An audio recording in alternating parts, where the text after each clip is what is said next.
doakan semoga pejabat-pejabat kita, ulama-ulama kita, masyarakat Indonesia sedang dalam keadaan diberikan Allah pertolongan dan diberikan Allah kesehatan, selamat dari bahaya wabah virus corona ini. Selanjutnya ada yang bertanya kepada saya tentang bagaimana itu sholat hadiah bagi orang yang sudah meninggal. Sholat hadiah bagi orang yang sudah meninggal. Dulu para ulama-ulama kita menganjurkan setiap sholat hadiah ketika orang meninggal, sholat hadiah. Sholat hadiah, sholat hadiah. Sholat hadiah ini pro kontra, ada ulama-ulama yang menganjurkan dan ada juga ulama yang mempermasalahkan, mengatakan dalilnya kurang kuat, yang menyatakan dasarnya, sejarahnya kurang kuat dan sebagainya. Tapi yang jelas dalam kitab-kitab ulama, salah satunya dalam kitab Mazhabul Arba' dan juga kitab-kitab Imam Syafi'i, bahwa Imam Syafi'i berpendapat sholat hadiah ini adalah sunnah dan kesunahannya itu tidak dikhawatirkan. Sebagai rujukan salah satu sholat hadiah itu adalah dalam hadis Rasulullah menyatakan, la ya'ti alal mayyiti asyidda'u minal lailatil ula. Tidaklah terjadi kejadian selain daripada kejadian sangat dahsyat di malam pertama ketika mayit itu dikebumikan. Jadi ketika mayit dikebumikan sore hari ini, maka nanti malam, kata Rasulullah, la ya'ti alal mayyiti asyidda'u ilal mayyiti illa la ya'ti alal mayyiti illa asyidda'u minal lailatil ula. Jadi ketika sudah mayit itu dikebumikan pada sore hari, malam harinya akan terjadi kejadian yang begitu dahsyat. Lalu kata Rasulullah, farhamu mautakum, maka kasihanilah mayit itu. Bagaimana kita mengasihi mayit yang sudah meninggal, mayit yang sudah wafat?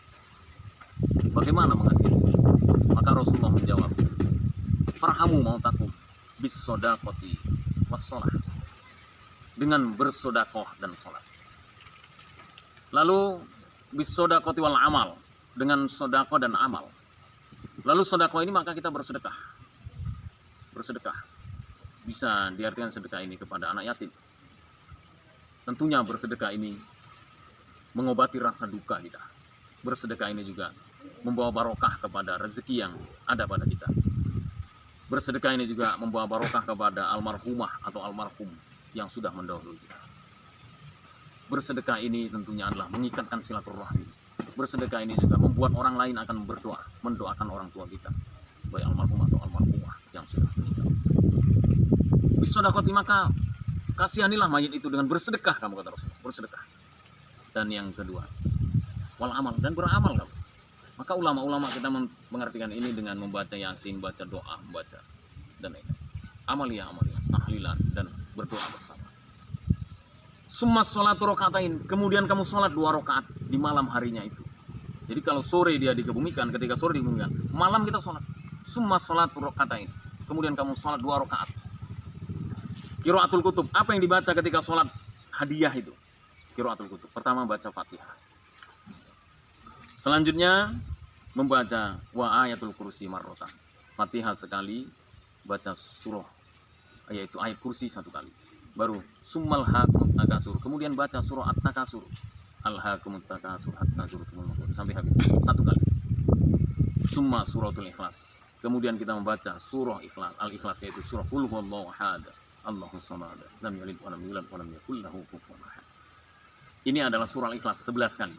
Jadi al-fatihah 1 kali, ayat kursi 1 kali, selanjutnya al-hakumut takasur, surah takasur 1 kali, selanjutnya adalah surah al-ikhlas qul huwallahu ahad, yaitu 11 kali. Begitulah rakaat pertama, begitulah rakaat. Inilah sholat hadiah. Hadisnya ada dan ini diamalkan oleh para ulama-ulama kita. Maka hendaknya kepada saudara-saudara kita yang meninggal, yang mendahului kita, maka mari kita laksanakan sholat hadiah. Sholat hadiah, mari kita laksanakan sholat hadiah. Sholat hadiah itu adalah mendoakan orang yang sudah meninggal, dan ini ada suruhannya, yaitu dalam hadis yang dianjurkan oleh Rasulullah SAW. Nah, selanjutnya sholat hadiah ini kapan dilaksanakan? Sholat hadiah ini dilaksanakan adalah sesudah maghrib sebelum isya. Seabdul-abdulnya seperti itu, antara maghrib dan isya. Jadi bagi orang-orang yang mau melaksanakan sholat hadiah, mari kita laksanakan sholat hadiah, yaitu 2 rakaat sesudah maghrib sebelum isya, antara maghrib dan isya. Di situ waktu yang paling abdul. Jika tidak sempat, maka kita bacakan sesudah Isya juga boleh. Para ulama, bagi orang yang tidak hafal ayatul kursi misalnya, saya ingin sholat hadiah tapi tidak hafal ayat kursi, bagaimana caranya? Ya sudah, sesudah Fatihah ayat kursinya tidak usah dibaca, langsung Alhaakumut Takasur dan Al-Ikhlas. Alhaakumut Takasur, surat Takasur pun nggak hafal, ya kita bacakan Fatihah, langsung bacakan surah Al-Ikhlas 11 kali. Itu menurut keterangan para ulama-ulama kita. Kalau surah Al-Ikhlas nggak hafal juga udah kelewatan. Nah, jadi tentunya surah yaitu Al-Fatihah, baru surah Al-Ikhlas 11 kali. Itu saja sudah cukup di rakaat pertama dan rakaat kedua. Ini jemaah sekalian yang dirahmati Allah tentang sholat hadiah. Yang sholat hadiah ini banyak mempertanyakannya, tapi ternyata ada dalilnya, ada pendapat-pendapat ulama, dan diamalkan oleh para ulama-ulama kita, termasuk yaitu di mazhab Syafi'iyah. Ulama kita semuanya melaksanakan, yaitu melaksanakan sholat hadiah ini. Demikian tentang sholat hadiah. Mudah-mudahan kita semuanya saling mendoakan sama muslim. Mari menjadi muslim yang bermanfaat untuk orang lain. Khairun nas yang fa'hum linnas. Jadilah kita seorang manusia yang bermanfaat bagi manusia lainnya. Itu sebaik-baik manusia. Jadi sebaik-baik manusia itu adalah manakala kita bermanfaat bagi orang lain. Begitu, Pak Indra. Demikian jemaah sekalian, saya akhiri, wallahu muwaffiq ila aqwamit thoriq. Assalamualaikum warahmatullahi wabarakatuh.